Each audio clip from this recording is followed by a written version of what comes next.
성경 전체를 요약하면 요한복음 3장 16절이라는 말이 있어요. 하나님이 세상을 이처럼 사랑하사 독생자를 주셨으니 이는 저를 믿는 자마다 멸망치 않고 영생을 얻게 하려 하심이라.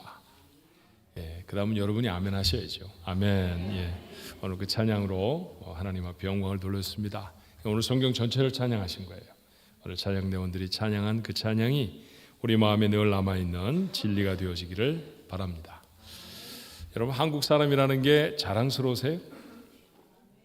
안 그러신 분들도 계신 것 같은데, 한국 사람인 게 자랑스러울 수 있는 시절을 삽니다. 얼마나 감사한 일인지 몰라요. 그렇죠? 우리가 나라를 떠나서 미국 땅에 사는 사람들이 미국에 참 많습니다. 그런데 어떤 민족은 나라가 어려워지고 힘들어진 그런 사람들이 있어요. 예를 들면 제 딸아이의 친구 중에는 팔레스타인 아이들이 있는데, 그 아이들이 저희 아이하고 이야기를 하는 것을 제가 들으면 그러더라고요.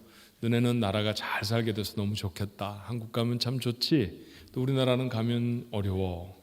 그렇죠? 그런 나라가 많습니다. 그런 어려운 나라가 많은데 우리는 자랑스러운 한국 사람 되게 하셔서 얼마나 하나님이 감사한지 몰라요. 근데 우리가 한국 사람 중에 또 자랑스러운 게 하나 있는데 그건 뭐냐면 한글을 사용하는 사람이라는 거죠. 여러분, 한글로는 이 세상에 존재하는 모든 소리를 다 표현할 수 있습니다. 영어로 표현할 수 없는 소리들도 한국말로는 표현할 수 있어요. 그래서 세계에서 가장 이 모음을 발음할 수 있는 크기가 큰 구조를 갖고 있는 사람들이 한국 사람이기도 해요. 그래서 세계 어떤 곳에서든지 노력만 좀 하면 그 나라 말을 완벽하게 익힐 수 있는 사람이 한국 사람이기도 하답니다. 참 놀랍죠. 그 한글을 창제한 사람이 조선의 임금이었던 세종대왕이라고 하는 사실을 여러분 아십니다. 자, 글자는 만들었는데 사람들에게 널리 반포하기 전에 먼저 그 제정한 한글로 만든 시가 있어요. 세종 29년 1447년에 만든 용비어천가라고 하는 시입니다. 그 시에 한 꼭지에 이렇게 돼 있죠. 자, 옛날 그 시가 어떤지 한번 구경해 보시겠습니까? 고등학교 때 추억을 되살려서 제가 한번 읽어볼게요. 불이 깊은 남간 바람에 아니 멸세 곧되고 여름 하나니. 자, 두 번째 규정 이겁니다.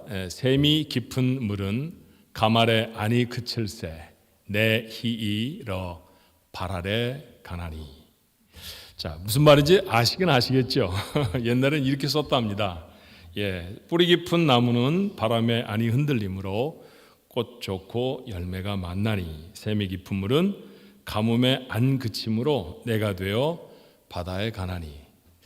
한글을 만든 것도 참 귀한 일인데요. 이 한글로 지었던 첫 번째 시에 이렇게 깊이 있고 품격이 담긴 시를 만들었다는 것도 제게는 참 새로운 깨달음이고 감사한 일이었어요. 요즘처럼 혼돈된 세상, 정말 시끄럽고 소란스러운 사건을 많이 접했던 지난 한 주간이었습니다. 이런 때를 살아가면서 우리에게 정말 필요한 게 있다고 하면 깊이 있는 믿음의 인생입니다. 그렇죠? 여러분 모두가 다 깊은 믿음의 인생이 되시기를 주님의 이름으로 축원합니다. 그래서 우리 옆에 분들하고 한번 인사하시는데요. 믿음 깊은 성도가 됩시다. 인사 한번 할까요? 믿음이 깊은 성도가 되십시다. 믿음이 깊은 교회가 되기를 바랍니다. 여러분, 얕은 믿음의 사람이 되고 싶으세요? 깊은 믿음의 사람이 되고 싶으세요? 두말할 것도 없이 깊은 믿음의 사람이죠. 근데 여러분, 믿음이 깊어진다는 거 쉬운 일이 아니잖아요. 우리 모두 다 구원받은 사람이라 믿음의 맛을 본 사람들입니다. 그러니까 믿음을 가지고 있는 사람들이죠. 그렇지만 작은 고난에 온 세상이 다 무너지는 것처럼 좌절해 버릴 때도 있습니다. 그렇죠? 우리가 살아가면서 크고 작은 문제들 지나놓고 나면 아무것도 아닌데 근데 깜짝 놀라서 우리가 정말 절망 속에 사로잡힐 때가 있었어요. 그리고 지나놓고 나면 내가 정말 믿음이 있었나? 이런 생각을 하게 될 때가 있죠. 누군가가 툭 무심코 던진 말 한마디에 그냥 인생이 다 무너져서 믿음의 삶을 멈춰버리는 사람도 있습니다. 여러분, 우리가 예수 믿습니까? 사람 믿습니까? 예수 믿잖아요. 그런데 예수님이 하신 말씀 아닌 다른 사람의 말에 왜 믿음을 내려놓게 되는 걸까요? 우리 믿음은 그렇게 약하고 경박합니다. 세상에 정말 가벼운 유혹들에 너무너무 쉽게 무너지는 마음들도 있죠. 거짓의 유혹, 그 다음에 세상 것을 좋아하는 탐욕의 유혹, 이런 것들이 우리의 마음을 엄습하면 우리의 마음이 무너져서 하나님 앞에 부끄러운 삶을 살게 되기도 해요. 어떻게 하면 이런 풍파, 이런 도전, 우리가 꿋꿋하게 설 수 있는 깊이 있는 믿음을 이룰 수 있을까요? 바람이 아무리 불어도 뿌리가 깊은 나무는 흔들리지 않고, 아무리 가물어도 깊은 샘에서부터 나는 물은 결국 내를 이루어 바다에 이르른다라고 하는 우리 선조들의 가르침처럼 어떻게 하면 그런 멋진 인생을 이루어내는 깊이 있는 믿음을 가질까요? 자, 그 비밀은 사실은 오늘 본문에 담겨 있지 않나 하는 생각이 들어요. 오늘 에베소서 2장 10절은 이렇게 말합니다. 우리는 그가 만드신 바라. 우리는 하나님이 만드신 것이다. 이 사실 하나를 가슴에 새기면 우리의 믿음이 깊이를 더할 수 있지 않을까. 우리의 믿음이 가물어도 마르지 아니하는 깊이 있는 샘이 되지 않을까, 그런 생각이 들었습니다. 아무리 인생의 풍파를 만나도 그래서 확인하고 다시 확인해야 할 것이 있다고 하면 나는 하나님이 만드셨다라는 것입니다. 누가 무슨 말을 해도 나는 하나님이 만드신 하나님의 것인 줄로 믿습니다. 죄의 유혹이 파도처럼 올라와도 나는 하나님이 만드신 것입니다. 하나님이 만드신 것이면 여러분 그렇게 쓰여질 수 없죠. 그렇죠? 콩나물 씻어서 담는 그릇 따로 있고, 그 다음에 손님에게 내가는 귀한 케이크 담아서 식탁에 올리는 그릇 따로 있죠. 여러분 그 따로따로 쓰시죠. 맞아요. 세상의 죄악을 담아 그 죄악 속에 빠져버릴 수 없는 인생. 왜 그럴까요? 하나님이 만드신 인생이기 때문입니다. 하나님이 만드셨다라고 하는 사실이 우리 속에 분명해지면 죄를 이깁니다. 누가 뭘 해도요, 누가 뭐라고 해도 그래도 하나님 믿고 살아갑니다. 제가 중학생 때 저희 전도사님이 열심히 지나치셔서 제가 중학교 3학년 때 학생회 회장이라는 거, 중등부 회장이라는 걸 했거든요. 저도 회장이라는 걸 해봤었습니다. 그렇게 총회장 되는 연습 그때부터 한 거 아닌가 하는 생각도 드네요 지금. 근데 중등부 아이들을 데리고 우리 전도사님이 금식 기도로 수련을 갔어요. 세상에 그건 말이 안 맞습니다. 제가 담임 목사였다고 하면 절대로 허락하지 않았을 거예요. 또 우리 담임 목사님도 전도사님이 우리 중등부 애들 데리고 이번에 금식 기도로 여름 수련회 가겠습니다. 허락을 받았겠죠. 그러면 금식 기도원으로 가야 될 거 아닙니까? 모두가 다 굶는 곳에 가서 같이 굶으면 참 좋을 거 아니에요, 그죠? 근데 밥을 지어 먹는 기도원으로 갔어요.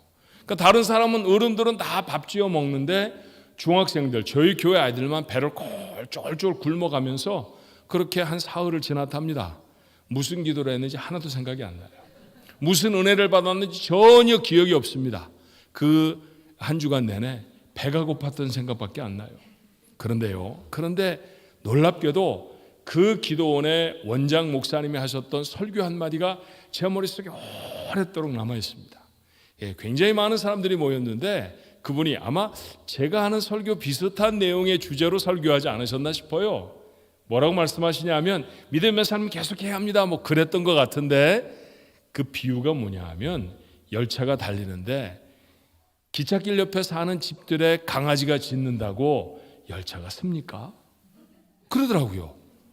무슨 얘기인지 아시죠? 강아지가 막 짖어야 된다고 열차가 개가 짖네 그러고 쓰는 법은 없습니다. 그렇죠?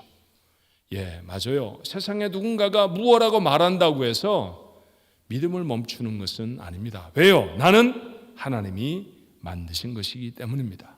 하나님이 뭐라고 하시기까지는 포기할 수 없는 믿음이 우리의 것이라고 하는 사실을 우리가 알아야 해요. 누가 만들었는가가 그 물건의 가치를 결정한다라고 하는 것 우리가 너무너무 잘 압니다. 그렇죠? 아무리 모사를 해도요, 모사라는 것은 다른 사람이 그려놓은 그림 카피해서 그리는 걸 모사라고 하거든요. 예를 들어서 모나리자 같은 그림을 우리가 아주 솜씨가 좋아서 거의 똑같이 모사를 해도 제가 그려낸 그림은 값이 없습니다. 그러나 원래 그렸던 그 그림, 원래 오리지널 그림은 어마어마한 값에 팔리죠. 왜냐하면 그것을 그린 사람이 우리와 다른 사람이기 때문입니다. 메이드 인 차이나보다 메이드 인 이터리에 훨씬 더 많은 값을 지불해야 된다는 것 여러분 당연하게 생각하잖아요. 여러분 자신은 부족한 내 부모가 만들어낸 우연한 존재가 결코 아닙니다. 하나님이 세상을 지으시기 전부터 계획하시고 예정하셔서 애정을 갖고 만들어내신 하나님의 작품인 줄로 믿습니다. 확인을 해볼까요? 하나님이 우리를 얼마나 특별하게 지으셨을까요? 하나님은 세상에 존재하는 모든 것들을 다 만드셨죠. 그 중에 사람, 나는 하나님이 특별하게 만드신 것이라고 성경은 가르칩니다. 자, 창세기 1장 26절의 말씀이죠. 하나님이 이르시되 우리의 형상을 따라 우리의 모양대로 우리가 사람을 만들고 그들로 바다의 물고기와 하늘의 새와 가축과 온 땅과 땅에 기는 모든 것을 다스리게 하자 하셨습니다.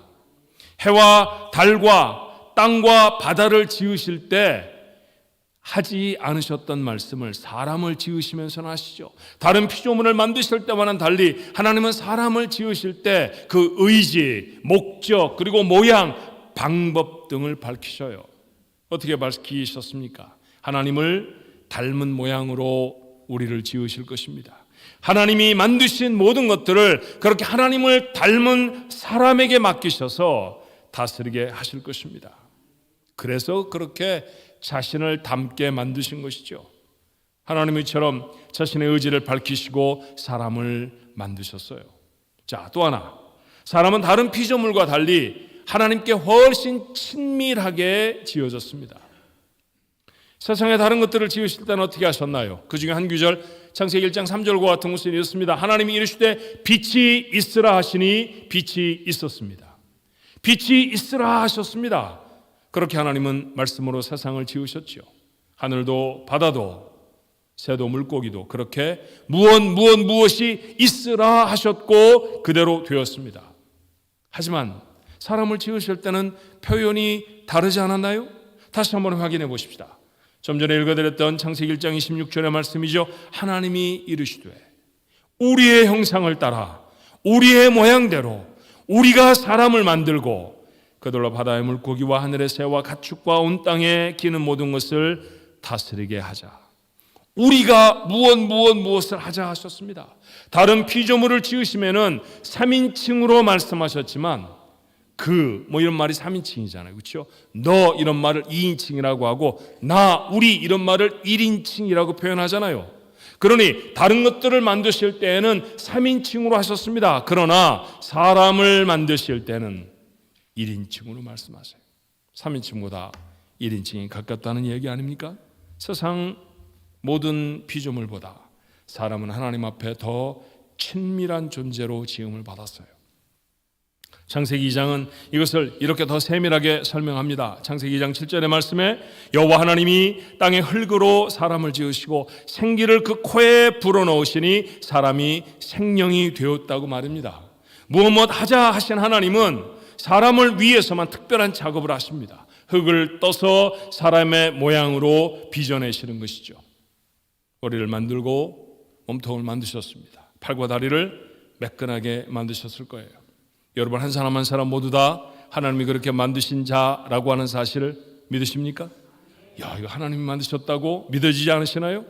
미켈란젤로라고 하는 유명한 조각가를 아시나? 그림도 그리고 조각도 했던 사람이죠. 십자가에서 내려진 예수님을 무릎 위에 놓고 슬퍼하는 마리아의 모습 조각으로 담아냈는데 그 조각의 이름을 피에타 그렇게 부릅니다. 여러분 기억나시죠? 마리아가 예수님의 말라버린 몸을 무릎 위에 놓고 슬퍼하는 모습, 슬픔이라고 하는 제목을 가지고 있는 그 조각상입니다. 지금도 로마에 가면 성 베드로 이 성당에 들어가기 전에 그 입구에 그 상이 놓여져 있고요. 그 조각상을 보기 위해서 참 많은 사람들이 그 앞에 서서 그걸 봅니다. 제가 그것을 보았습니다. 여러분 대리석으로 만든 작품이에요. 대리석, 돌 아닙니까? 돌을 조각해서 만들었는데 근데 마리아의 옷깃이 마치 지금 부는 바람에 흔들리는 것 같더라고요. 얼마나 잘 만들었는지, 얼마나 멋지게 만들었는지 지금도 그 옷깃이 움직이듯 돌을 다듬어낸 사람이 세상에 있었습니다. 사람이 하는 일을 하나님 못하셨을 리가 있을까요? 하나님이 우리를 지으셨습니다. 그리고 그 코에 영혼을 불어넣으십니다. 하나님의 입에 담겼던 영이 이제는 사람의 코를 통해서 사람의 몸 안에 들어찹니다. 하나님에게 있었던 것이 이제는 사람에게도 있게 되어졌죠. 하나님에게도 있고 사람에게도 있어서 사람만 하나님을 압니다. 그렇죠? 어떻게 사람만 하나님을 알까요? 이 세상에 존재하는 모든 것들이 하나님의 지으심을 받았음에도 사람만이 하나님을 감각할 수 있어요. 사람만이 하나님을 예배하고요. 사람만 하나님께 기도합니다. 이유가 무엇인가요? 하나님 안에 있던 것이 우리 안에도 있기 때문입니다. 그렇게 사람의 속에 하나님을 감각할 수 있는 영혼을 받았습니다. 사람은 세상의 피조물과는 다른 특별한 존재로 지음을 받았죠. 지으신 날만 해도 그렇습니다. 사람을 지으신 날과 다른 것을 지으신 날이 달라요. 히브리 성경은 다른 것을 지으실 때의 날을 첫째 날, 둘째 날 그렇게 기록했습니다. 그런데 사람을 지으신 날에는 정관사 하라는 단어를 붙여서요, 그 여섯째 날 그렇게 기록했습니다.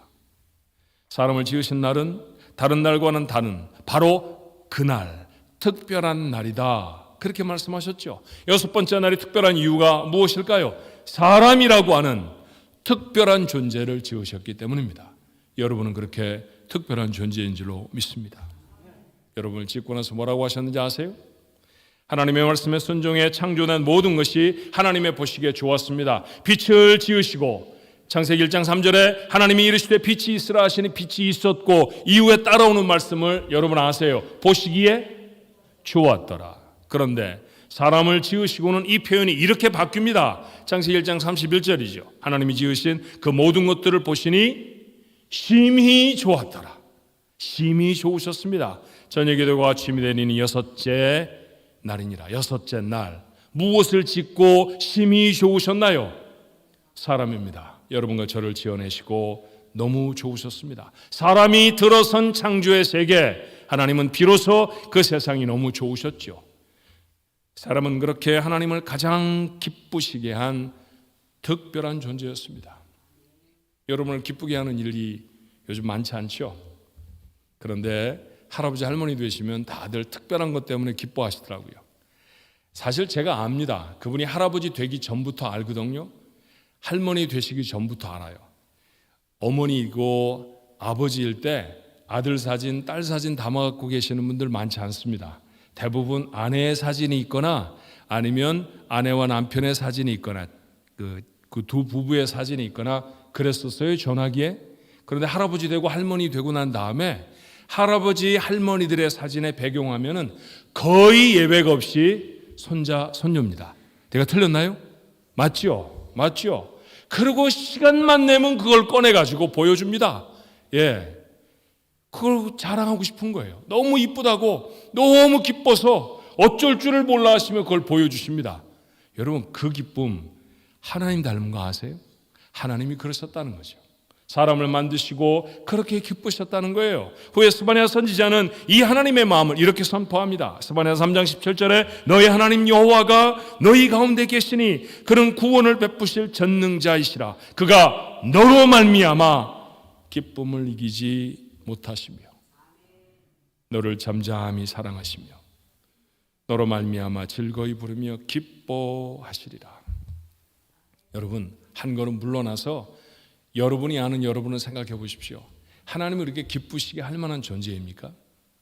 뭘 대단히 아는 것도 없고요, 뭘 대단히 거룩하게 살지도 않고 그저 고만고만하게 아무것도 아닌 사람처럼 사는데 오늘 성경은 뭐라고 말하냐 하면 하나님이 나를 보시고 기쁨을 이기지 못하여 하시며, 그렇죠? 기쁨을 이기지 못하여 하시며.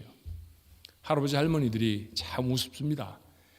동영상도 찍어서 가지고 다녀요. 그리고 보여주십니다. 뭐 떼떼 따따 뭐 이런 소리 하는 거죠. 제게는 틀림없이 떼떼로 들렸어요. 그런데 이 할아버지는 뜬금없이 이렇게 말하면 보라고, 할아버지라고 그런다고.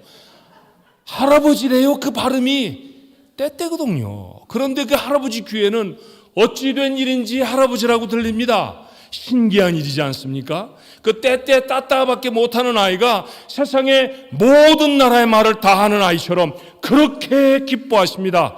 그게 하나님 닮은 모습이에요. 여러분 보면 아시죠? 아, 하나님이 이러셨겠구나.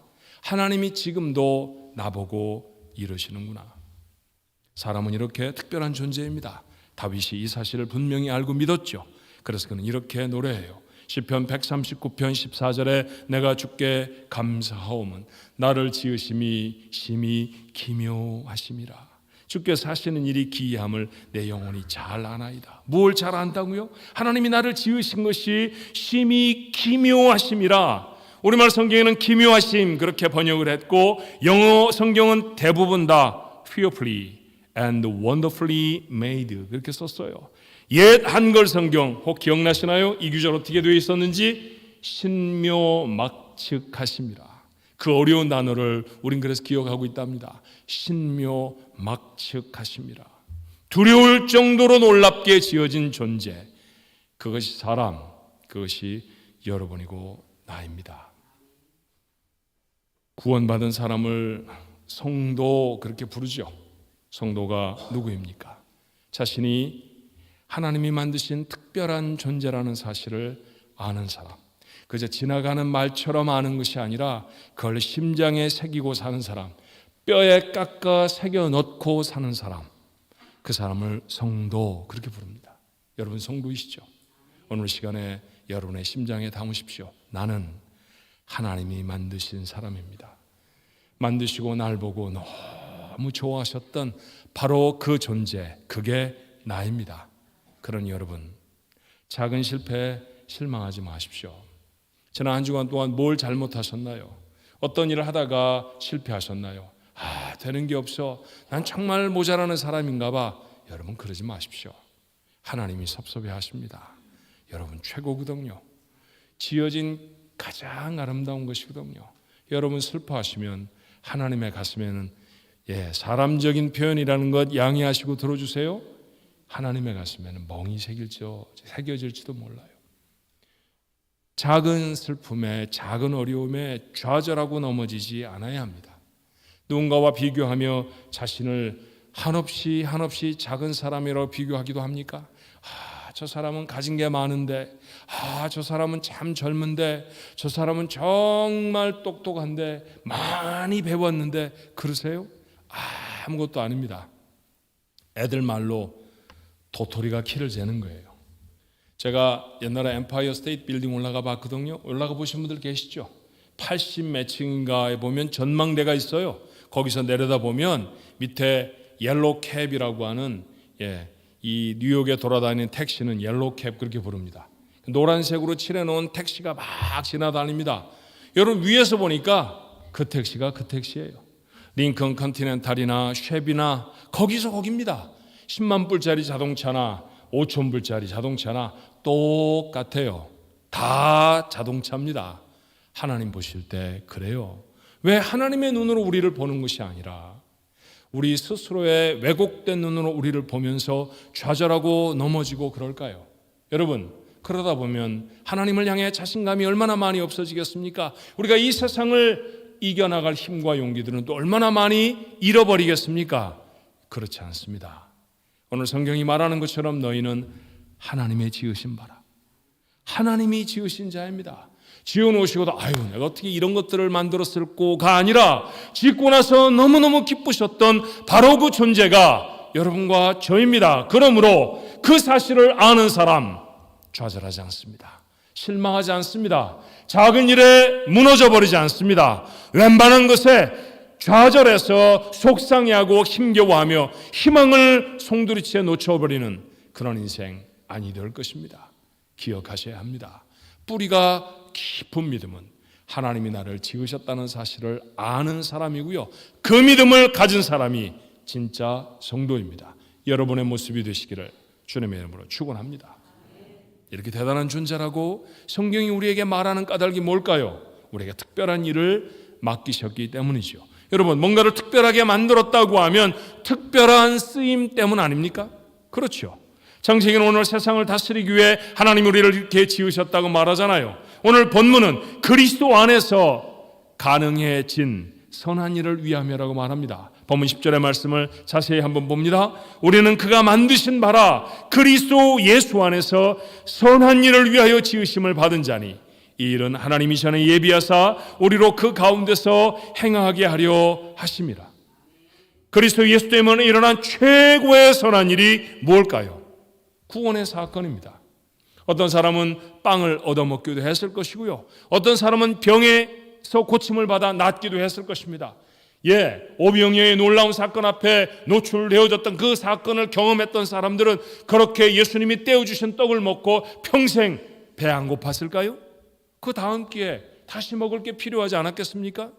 예수님이 고쳐주는 사람은 영원히 이 땅을 살아갔겠습니까? 아닙니다. 노쇠해져서 그도 역시 생명을 이 땅에 내려놓을 수밖에 없었을 것입니다. 그러니 그것은 제한적이고 일시적인 축복이었죠. 그러나 영원한 복이 있었습니다. 무엇인가요? 구원받는 것입니다. 하나님의 백성이 되는 것입니다. 천국의 사람으로 회복시키시는 것입니다. 그게 바로 구원의 사건이지요.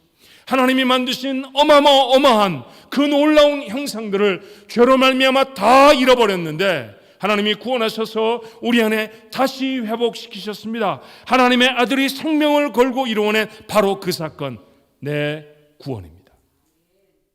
하나님이 만드신 원래의 특별함을 모두 다 회복시키신, 나를 다시 살리신 사건이었죠. 그렇게 다시 살리신 우리들에게 이제부터 가능해진 일이 있다고 말해요. 남들은 하지 못하는 선한 일을 행할 능력을 갖게 되었습니다. 자, 성경에 어떤 선한 일을 행하든가요? 성경에 구원받은 사람들이 어떤 놀라운 일들을 행해내든가요? 그 중에 한 사람을 소개하면 이렇습니다. 풍랑을 만난 배에 타고 있었던 한 사람이었죠. 파손할 상태가 되었습니다. 자, 배에서 너무 깊은 풍랑을 만나서 모두가 다 살 소망을 잃어버렸습니다. 배를 구하기 위해서는 싣고 있는 모든 짐을 다 버려야 했습니다. 값지고 귀한 것이 많지 않았겠어요? 이 항구에서 저 항구로 옮겨만 가면 많은 돈을 벌 수 있는 것이었지만 바다에 다 버렸습니다. 왜냐하면 자기들의 생명보다 소중한 게 없었기 때문이죠. 항해를 하는 동안에 먹어야 할 음식도 다 버렸습니다.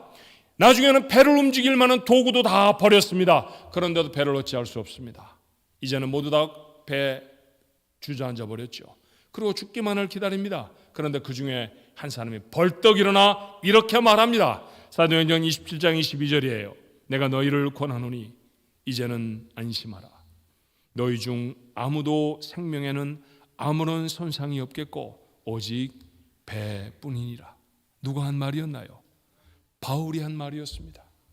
잡혀가던 바울이 그렇게 그 사람들에게 선포합니다. 아무도 생명을 잃어버리지 않을 것이다 라고 말합니다. 지금도 여전히 풍랑은 치죠. 배는 솟구쳤다가 바다로 가라앉기를 반복해야 하는데 아무도 죽지 않을 것이랍니다. 아무도 희망을 갖지 못할 때 희망의 메시지를 전해주는 한 사람, 그는 죄수로 그 배에 올라있던 사람이었습니다.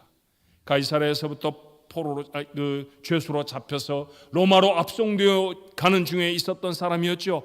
어쩌면 그 배에 타고 있는 사람 중에 가장 신분이 낮은 사람이었을지 모르고요, 가장 부끄러운 인생으로 보여졌을지 모릅니다. 그런데 그가 일어서서 사람들에게 희망의 메시지를 전합니다. 아무도 그 절망에서 빠져나오지 못할 때 그 절망을 소망으로 바꿔낸 사람, 바울이었습니다. 구원받은 바울, 선한 일을 행하도록 회복되어진 바울, 모두가 다 살 소망을 잃어버렸을 때 그들 속에 희망이 되어졌던 사람, 맞습니다. 하나님이 회복시키신 사람은 이렇게 소망이 되어야 하는 줄로 믿습니다.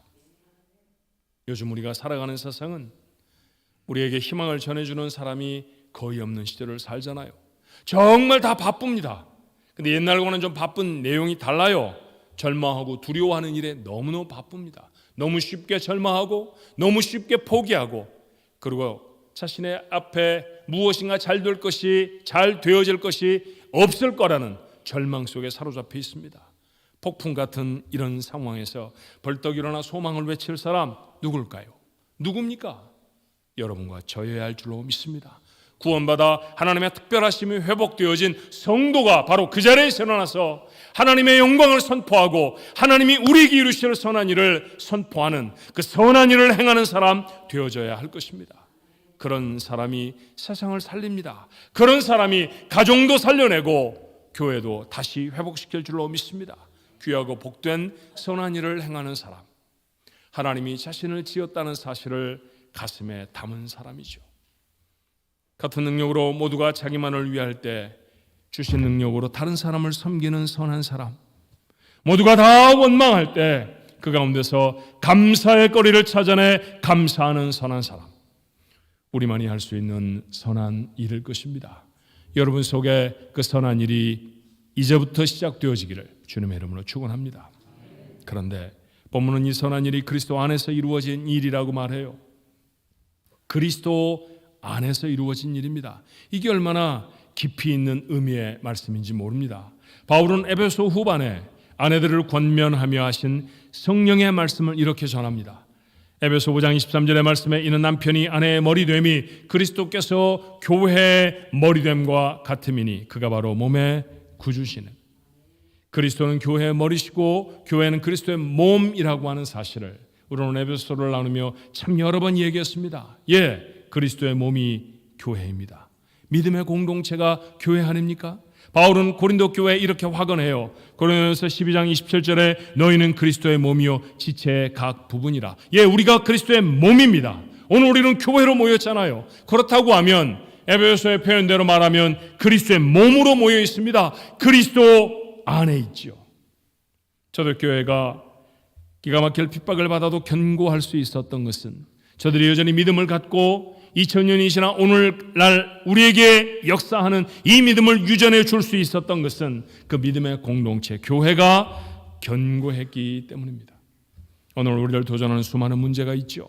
하지만 교회가 그리스도의 몸으로 하나가 되어지면 능히 모든 도전을 이겨낼 줄로 믿습니다. 서로를 격려하고 서로를 위해 기도하며 용기를 주고 실제적인 힘이 되어줄 공동체, 그게 우리 교회가 되어져야 할 것입니다.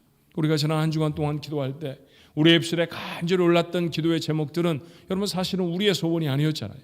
우리가 살아오고 있는 나라, 떠나온 나라를 위한 기도들이었고요. 우리가 사는 도시를 위한 기도였고 우리의 곁에 있는 연약한 사람들을 위한 기도였습니다. 그렇게 함께 기도를 나눌 때 그 기도를 나누는 공동체가 세상의 소망도 그리고 희망도 될 것이고, 함께 선 믿음의 공동체는 서로서로를 힘있게 세워줄 수 있는 하나님의 사람들이 될 줄로 믿습니다. 그게 우리 교회의 모습이어야 하는 것이죠. 그게 바로 우리 속에 나타나는 회복되어진 하나님의 사람으로서의 선한 일입니다. 한 가지만 더 생각해 볼까요? 여러분, 선한 일 중에 선한 일은 뭘까요? 최고로 선한 일. 이 세상을 살면서 내가 이건 너무너무 잘했다 이러는 것. 여러분, 남편을 만난 것. 이런 표정인데요. 여러분의 아내를 만난 것. 구원을 받은 것. 그것보다 더 귀한 사건이 없죠. 우리가 하나님을 믿는 것이 내 인생에 일어난 가장 큰 사건이었다고 하면 우리가 살아 호흡하는 동안에 내 삶이 이루어야 할 최고로 선하고 최고로 아름다운 일, 그건 예배입니다. 하나님 앞에 나가 예배하는 것이죠. 성경이 이렇게 말해요. 이사야 43장 21절의 말씀에 이 백성은 내가 나를 위하여 지었나니 나를 찬송하게 하려 함이라. 찬송은 예배 중에 드리는 것이고요. 그래서 찬송이라고 좁혀 표현했지만 예배라는 말에 다름이 아닙니다. 이 백성은 왜 지으셨습니까? 나를 예배하기 위해 지으셨습니다. 하나님이 우리에게 그 아름다운 모습을 창조하시고 그 아름다운 모습으로 세상을 살아가게 하신 까닭은 무엇인가요? 그리스도 예수 안에서 우리가 회복되어져서 구원의 놀라운 은혜를 갖게 되어져 성도가 되어짐으로 하나님 앞에 나와 예배하게 하려 하심인 줄로 믿습니다. 우리는 예배하는 사람들이어야 합니다. 우리는 예배하는 사람으로 세상을 살아가다가 예배하는 사람으로 주 앞에 설 것입니다. 존재하는 한 우리의 가장 중요한 일, 가장 특별한 일, 예배여야 합니다.